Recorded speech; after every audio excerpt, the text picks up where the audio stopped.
নিয়ে রাজ্য রাজনীতিতে তোলপাড় যে অখিলগিরি কারামন্ত্রী তিনি একজন বন দপ্তরের রেঞ্জ অফিসার মহিলা অফিসারকে তিনি হুমকি দিচ্ছেন এবং ভয়ঙ্কর রকমের হুমকি বাজে বাজে কথা এবং প্রচণ্ড উত্তেজিত এবং তার পরিপ্রেক্ষিতে তৃণমূল কংগ্রেসের পক্ষ থেকে কুণাল ঘোষ বা অন্যান্য তৃণমূল নেতারা তারা দূরত্ব বাড়িয়েছে এবং শুধুমাত্র এই রেঞ্জ অফিসারকে কিন্তু বাজে কথা নয়, ইতিপূর্বে আমাদের যিনি দেশের রাষ্ট্রপতি দ্রৌপদী মুর্মু সম্পর্কেও খুব আপত্তিকর এবং অশালীন কথাবার্তা বলেছিলেন কিন্তু এই দ্রৌপদী মুর্মুর সম্পর্কে এই অখিলগিরি। সেই অখিলগিরি গতকাল এই হুমকি দিয়েছে। তবে শুধুমাত্র পদত্যাগ নয়, আমার বোধ হয় তিনি যে অপরাধটি করেছে সেটা হচ্ছে যে একজন সরকারি কর্মচারীর কাজে বাধা দেওয়া, তার বিরুদ্ধে নন বেলেবল সেকশনে কিন্তু মামলা হওয়া দরকার এবং তাকে অ্যারেস্ট হওয়া দরকার। তা তৃণমূল কংগ্রেসের এই যে বিষয়টা করেছে এটা আমি মনে করব যে অবশ্যই সমর্থনযোগ্য এবং এটা একটা ভালো সিদ্ধান্ত। বিশেষ করে বিরোধী বিজেপি বা অন্যান্য রাজনৈতিক দল তারা যেভাবে প্রচার করছিল একটা ভুল মেসেজ যাচ্ছিল যে শাসক দলের নেতা মন্ত্রী হয়ে যা কিছু বলে বা যা কিছু করে পার পাওয়া যায় সেটা যে সঠিক নয়, যেটা আইনের শাসন বলবৎ করে আপনার শাসক নেত্রী যেটা করেছেন সেটা আমি মনে করি মমতা ব্যানার্জি সেটা গুরুত্বপূর্ণ। তবে এখানেই নয়, আমার বোধ হয় এর বিরুদ্ধে মামলা হওয়া দরকার। অখিলগিরি বলেছেন যে দলের নির্দেশে পদত্যাগ করেছি ঠিকই, কিন্তু ক্ষমা চাওয়ার কোনো প্রশ্নই নেই।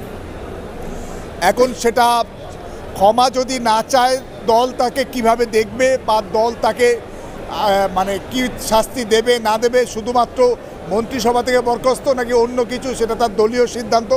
তবে আমি মনে করি যেটা আইনানুগভাবে তার অপরাধটা শাস্তিযোগ্য নন বেলেবল অপরাধ তিনি করেছেন, একজন সরকারি আধিকারিকের কাজে বাধা দিয়েছেন এবং সেটা তিনি মুখ্যমন্ত্রীর যে নির্দেশ বিভিন্ন জায়গায় যে জবরদখল সরকারি সম্পত্তি বা সরকারি জায়গা সেই জবরদখল মুক্ত করার কাজেই তিনি নেমেছিলেন মুখ্যমন্ত্রীর নির্দেশ পালনের জন্য।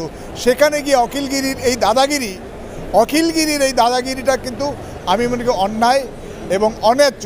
তাই অখিলগিরি বিরুদ্ধে একেবারে সরকারি আধিকারিকের কাজে বাধা দেওয়ার অপরাধে মামলা হওয়া দরকার। আমরা তো বিভিন্ন মিডিয়ার মাধ্যমে আমরা দেখেছি যে যিনি রেঞ্জ অফিসার ছিলেন ভদ্রমহিলা তার কথাবার্তাও আমরা শুনেছি এবং একইভাবে যে অখিলগিরি কী ভাষায় কীভাবে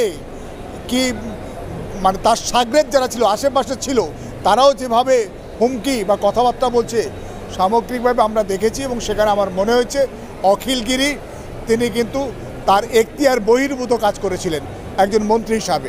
আজকের অখিলগিরি একজন কারামন্ত্রী হিসাবে তাকে যখন রিয়াদ করেনি রাজ্য সরকার বা রাজ্য প্রশাসন বা আজকে তৃণমূলের মন্ত্রিসভা থেকে তাকে সরানো হয়েছে, তাহলে আগামী দিনে তৃণমূলের বিভিন্ন সাইজের নেতারা রাজ্য জুড়ে বিভিন্ন রকম দাদাগিরি মস্তানি হুমকি তারা মনে করে তারা আইনের ঊর্ধ্বে, সেখান থেকে তারা হয়তো কিছুটা হলেও একটু সবক শিখবে এবং একটুখানি তারা আচার আচরণে একটু ভদ্রস্থ হবে বলে আমার আশা।